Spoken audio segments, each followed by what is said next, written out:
Aku pernah berpikir bahwa hidup ini adil, bahwa kerja keras akan membawa kebahagiaan, bahwa cinta sejati hanya ada di cerita dongeng lama yang diceritakan ibu di malam hujan Jakarta. Sampai hari itu tiba, hari ketika aku melihatnya di pinggir jalan Sudirman, duduk sendirian dengan tas lusuh di pangkuan, matanya kosong menatap lalu lalang mobil mewah. Dia bukan wanita tunawisma seperti yang orang bayangkan dari cerita-cerita murahan. Tidak, dia adalah pemuda, mungkin sesia aku, dengan wajah yang pernah tampan tapi kini tertutup debu kehidupan jalanan. Dan saat mata kami bertemu, sesuatu di dadaku bergetar, seperti rahasia lama yang bangun dari tidur panjang. Namaku Arga Wijaya, pengusaha sukses di usia 32 tahun.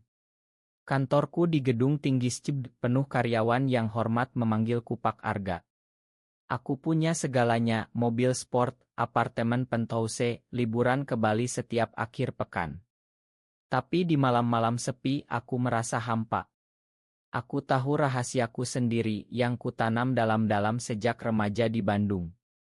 Aku menyukai pria, tapi di negeri ini, di keluargaku yang taat, itu seperti dosa yang tak terampuni. Aku menikah dulu dengan perempuan cantik dari keluarga terhormat, tapi pernikahan itu hancur karena aku tak pernah bisa mencintainya sepenuh hati. Kini aku sendiri menyembunyikan hasrat di apap rahasia malam hari. Hari itu hujan deras mengguyur Jakarta. Aku baru keluar dari meeting, payung di tangan ketika melihatnya lagi. Dia duduk di trotoar, basah kuyup, memeluk lutut. Orang-orang lewat tanpa peduli. Entah kenapa aku berhenti. Ma, kamu butuh bantuan? Tanyaku, suaraku hampir hilang di deru hujan. Dia mendongak. Matanya coklat gelap, penuh kelelahan tapi ada kilau yang membuat jantungku berdegup aneh. Tidak perlu, Mas. Sudah biasa, jawabnya pelan, suaranya serak tapi lembut. Aku tak tahu apa yang merasukiku. Mungkin rasa bersalah karena hidupku begitu mudah, atau mungkin sesuatu yang lebih dalam, yang tak berani kuakui. Ayo, masuk ke mobilku dulu. Minimal keringkan badan. Dia ragu lama, tapi akhirnya mengangguk. Namanya Rio, katanya saat kami di dalam mobil hangat. Dia berusia 28, pernah kerja di pabrik di Tangerang, tapi dipaksa saat pandemi. Keluarga di kampung tak mau terima lagi karena. Dia berhenti bicara, matanya menunduk. Aku mengantarnya ke warung makan terdekat, belikan nasi goreng dan teh hangat. Kami bicara panjang. Dia cerita tentang hari-hari di jalanan, tidur di emperan toko, makan dari sisa orang. Aku cerita sedikit tentang pekerjaanku, tapi tak bilang siapa aku sebenarnya. Saat berpisah, aku selipkan uang di tangannya. Kalau butuh apa-apa, hubungi aku, kataku, tulis nomorku di kertas.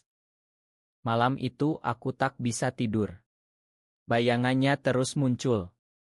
Bukan kasihan semata, tapi ada tarikan aneh di hati. Aku yang selalu hati-hati, yang tak pernah biarkan siapapun masuk ke dunia rahasiaku, kini gelisah memikirkan pemuda tunawisma itu. Beberapa hari kemudian dia menelepon. Suaranya gemetar. Mas Arga, ma ganggu. Aku butuh tempat berteduh malam ini. Hujan lagi. Aku tak pikir panjang. Datang ke kantorku besok pagi. Kita bicara. Aku tahu ini gila. Mengundang pemuda tunawisma ke kantor megahku. Tapi dalam hati ada harapan kecil yang tumbuh. Mungkin dia bisa kerja di sini sebagai OIC boy atau apa saja. Mungkin aku bisa bantu dia bangkit. Atau mungkin jauh di lubuk hati aku ingin melihatnya lagi dekat. Besok paginya aku gelisah di ruang kerja. Sekretarisku bilang ada tamu, seorang pemuda berpakaian sederhana. Aku suruh masuk. Pintu terbuka dan Rio masuk, tersenyum malu-malu. Tapi saat mata kami bertemu lagi, sesuatu berubah. Dia tak lagi basah kuyup, tapi wajahnya bersih, matanya berbinar. Dan aku sadar, tarikan itu semakin kuat. Kami bicara lama. Aku tawarkan pekerjaan, gaji layak, tempat tinggal sementara di mes karyawan. Dia terkejut, air matanya hampir jatuh. Kenapa Mas baik sekali sama aku? Aku tersenyum, tapi hati bergejolak. Karena aku tahu rasanya sendirian. Hari-hari berikutnya, Rio mulai kerja di kantorku. Dia rajin, cepat belajar. Kami sering bicara di saat istirahat. Dia cerita tentang masa kecil di Yogyakarta, tentang mimpi jadi desainer tapi terhenti karena keluarga miskin. Aku cerita tentang perjuanganku bangun bisnis dari nol. Tapi semakin dekat, semakin aku gelisah. Setiap kali dia tersenyum, dada ini sesak. Aku takut. Di Indonesia ini, cinta seperti ini bisa hancurkan segalanya. Keluarga, bisnis, nama baik. Suatu malam setelah lembur, kami sendirian di kantor. Hujan lagi di luar. Rio mendekat, matanya penuh pertanyaan. Mas Arga, aku boleh cerita sesuatu? Aku mengangguk, hati berdegup kencang. Aku gay, Mas. Itu sebabnya keluargaku buang aku. Dunia seperti berhenti. Aku menatapnya lama. Rahasiaku yang kusimpan bertahun-tahun kini seperti akan meledak. Saat Rio mengucap kata itu, gay, ruangan seperti membekuk. Hujan di luar deras, tapi di dalam hati aku badai lebih ganas. Aku menatapnya, mencari tanda bohong, tapi matanya jujur, penuh ketakutan dan harapan. Mas. Aku takut Mas marah, atau pecat aku, katanya pelan, suaranya bergetar. Aku bangkit dari kursi, mendekat. Dalam hati, ribuan pikiran berputar. Ini saatnya. Akui saja. Tapi takut. Takut kehilangan segalanya. Rio. Aku tidak marah, kataku akhirnya, suaraku serak. Dia menunduk, bahunya naik turun. Aku tak tahan. Tanganku menyentuh bahunya, lembut. Aku juga sama, bisikku. Dia mendongak cepat, matanya melebar. Mas. Aku mengangguk, hati seperti terbebas setelah bertahun-tahun terpenjara. Ya, Rio. Aku gay. Sudah lama aku sembunyikan. Air matanya jatuh. Bukan sedih, tapi lega. Kami saling tatap lama, lalu tanpa kata, dia peluk aku. Pelukan hangat, penuh pemahaman. Aku balas peluk, rasa yang tak pernah kurasakan sebelumnya membanjiri dada. Malam itu, kami cerita panjang. Rio bilang sejak remaja dia tahu beda, tapi di kampungnya itu tabu besar. Pacar pertamanya, teman sekolah, tapi saat ketahuan dipukuli keluarga. Dia lari ke Jakarta, tapi akhirnya tunawisma. Aku cerita tentang pernikahanku yang gagal, tentang malam-malam kesepian meski dikelilingi kemewahan. Aku takut, Rio. Di sini kita bisa dihujat, bahkan bahaya. Dia pegang tanganku. Tapi sekarang kita tidak sendirian lagi. Sejak itu hubungan kami berubah. Di kantor, kami hati-hati, tapi di luar, kami sering bertemu. Aku bantu dia pindah ke apartemen kecil, belikan pakaian baru. Dia semakin percaya diri, senyumnya lebih sering. Tapi konflik dalam hati semakin dalam. Aku jatuh cinta padanya dalam-dalam. Setiap tatapannya, setiap sentuhannya, membuatku bahagia sekaligus takut. Bagaimana kalau karyawan tahu? Bagaimana kalau keluargaku tahu? Ayahku pensiunan nih pasti hancur. Suatu hari, kami jalan di Ancol malam hari. Laut tenang, bintang bersinar. Kami duduk di pantai, tangan bergandeng rahasia. Arga, aku cinta kamu, bisiknya tiba-tiba. Hati aku berhenti. Aku balas, aku juga, Rio. Lebih dari apapun.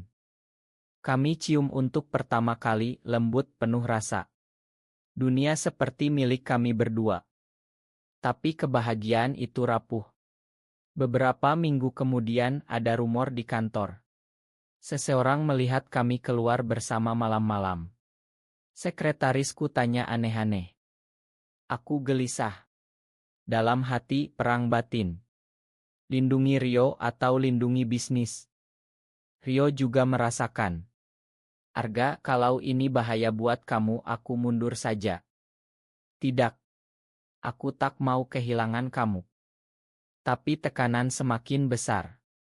Teman bisnis mulai menjauh, ada yang bilang hati-hati dengan karyawan baru itu. Puncaknya saat ayahku datang ke Jakarta. Dia bangga dengan aku, tapi konservatif sekali. Kamu harus nikah lagi, Arga. Cari perempuan baik. Aku diam saja, hati sakit. Malam itu aku cerita ke Rio. Dia peluk aku erat. Kita kuat bersama. Tapi dalam hati aku tahu badai akan datang. Dan saat itu tiba, semuanya berubah. Badai itu datang lebih cepat dari bayangan. Suatu pagi saat aku di meeting, sekretarisku masuk panik. Pak, ada tamu dari keluarga Rio. Mereka marah besar. Aku keluar, dan di lobi ada kakak Rio, pria gagah dari Yogyakarta, dengan 2 teman. Mana adikku? Dia bilang kerja di sini sama bos kaya, teriaknya. Rio keluar, wajah pucat. Kak. Kakaknya tarik Rio kasar. Kamu malu-maluin keluarga. Bos ini apa? Pacar. Semua karyawan lihat. Rumor meledak. Aku coba tenangkan. Pak, mari bicara baik-baik. Tapi kakaknya tolak. Kalian ini dosa. Di Al-Quran haram. Mereka tarik Rio pergi. Rio tatap aku pilu, tapi tak melawan. Malam itu, Rio telepon. Arga, aku pulang ke Yogya dulu. Kakakku maksa. Hati aku hancur. Jangan tinggal aku. Tapi keluargaku. Keesokan harinya, Rio tak datang kerja. Aku cari ke apartemennya, kosong. Aku jatuh ke depresi. Bisnis mulai goyah, investor mundur karena rumor bos gai. Keluargaku telepon, ayah marah besar. Kamu gila. Ini noda keluarga. Aku sendirian lagi, lebih sendirian dari sebelum kenal Rio. Dalam hati, penyesalan membakar. Kenapa aku tak berani lebih awal? Kenapa aku biarkan takut menguasai?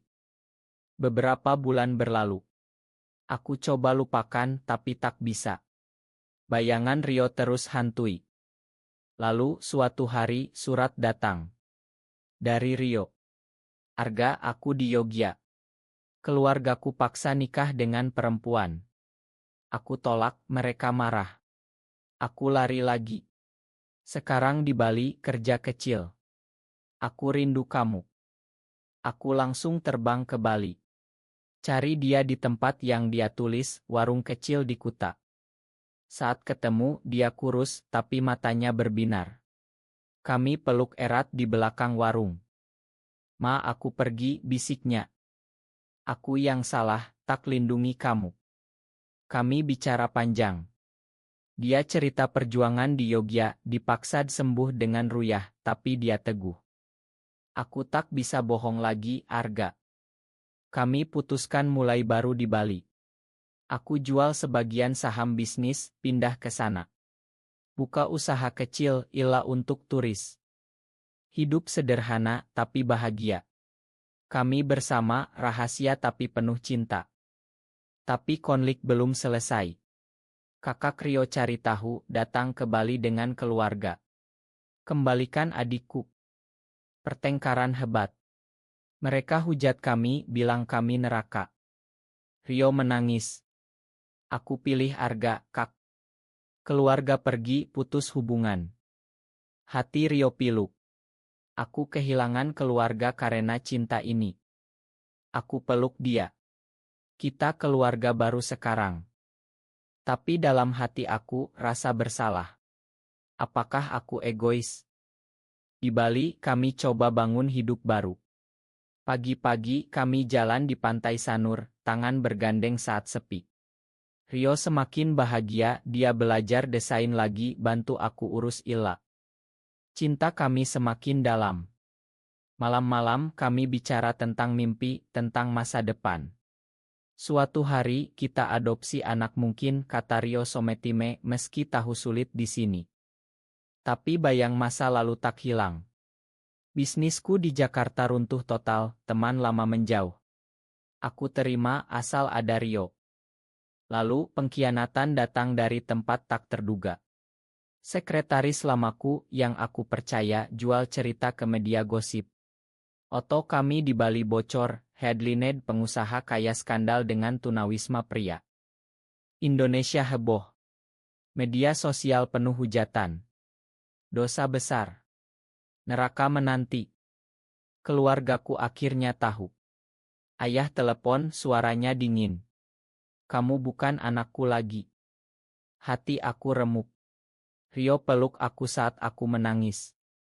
Ini salahku, Arga. Aku yang bawa kamu ke sini. Tidak, ini pilihan kita. Kami semakin dekat dalam kesulitan. Tapi Rio mulai gelisah. Malam-malam dia diam, tatap laut lama. Aku takut, Arga. Kalau suatu hari kamu menyesal.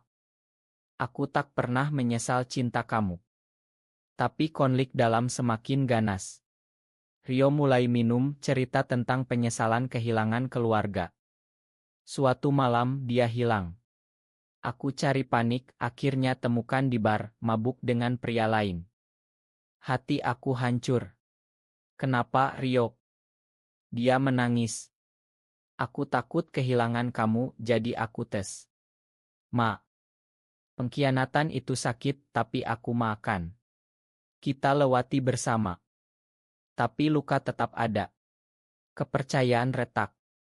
Lalu kakak Rio datang lagi, kali ini sendirian. Rio, pulang. Ibu sakit rindu kamu.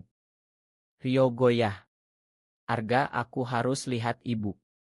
Aku ingkan, meski hati tak rela. Rio pergi ke Yogya. Janji cepat kembali. Tapi hari berganti minggu, tak ada kabar. Aku gelisah, telepon tak diangkat. Akhirnya, pesan datang. Arga, Ma. Keluargaku maksa aku nikah. Aku setuju. Lebih baik begini. Dunia runtuh. Pengkhianatan terbesar. Aku sendirian lagi di Bali yang kini terasa dingin. Setelah pesan itu aku seperti mati rasa. Bali yang dulu indah kini seperti penjara. Ilaku jual, aku kembali ke Jakarta, coba bangun lagi dari nol. Tapi hati kosong. Bayangan Rio terus menyiksa. Kenapa dia khianati? Apakah cinta kami bohong? Dalam hati, perang batin hebat. Salahkan dia atau salahkan masyarakat yang paksa dia pilih. Aku coba cari tahu. Hubungi teman lama di Yogya, ternyata Rio memang nikah dengan perempuan dari kampung. Katanya untuk sembuh untuk keluarga. Hati sakit tapi juga kasihan. Aku tahu tekanan itu. Malam-malam aku menangis sendirian. Rahasia kami, cinta kami hancur karena takut. Lalu setahun kemudian telepon tak dikenal. Suara Rio lemah. Arga. Aku butuh bantuan. Dia cerita pernikahannya neraka. Istri tahu rahasianya, keluarga paksa tetap. Dia depresi, minum obat, hampir bunuh diri. Aku salah besar, Arga. Aku takut kehilangan keluarga, tapi aku kehilangan diriku sendiri. Aku terbang ke Yogya. Temui dia diam-diam di hotel. Dia kurus, matanya redup. Kami peluk, menangis bersama. Makan aku, bisiknya. Aku makan karena cinta tak pernah hilang. Kami bicara panjang. Dia cerita penyesalan tentang malam-malam pura-pura bahagia. Aku cinta kamu selalu, Arga. Tapi aku lemah. Kami putuskan coba lagi. Aku bawa dia kabur ke Jakarta, sembunyi dulu. Tapi keluarganya cari, lapor polisi hilang. Tekanan lagi. Media lama muncul kembali. Rio goyah lagi. Arga, mungkin lebih baik aku kembali. Tidak. Kita lawan bersama. Tapi dalam hati Rio konflik lebih dalam. Dia cinta aku, tapi juga cinta keluarga, budaya. Suatu malam dia bilang, Arga, aku tak sanggup lagi. Ini terlalu berat. Dia pergi lagi, kali ini benar-benar. Aku hancur total. Bisnis baru gagal, kesehatan drop. Dalam kesepian, aku renung.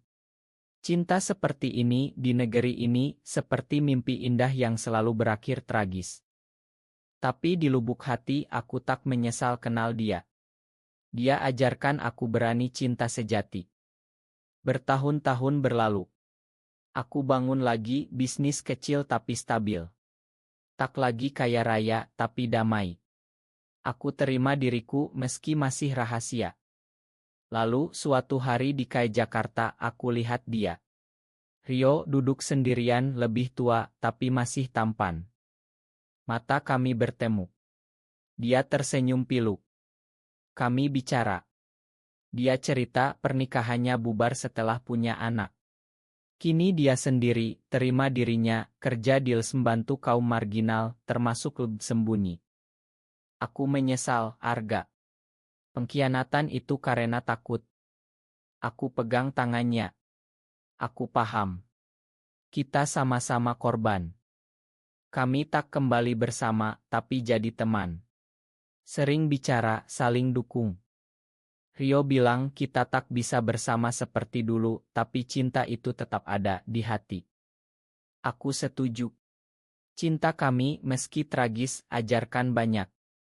Kini aku bantu komunitas diam-diam, donasi, dukung yang muda agar tak seperti kami.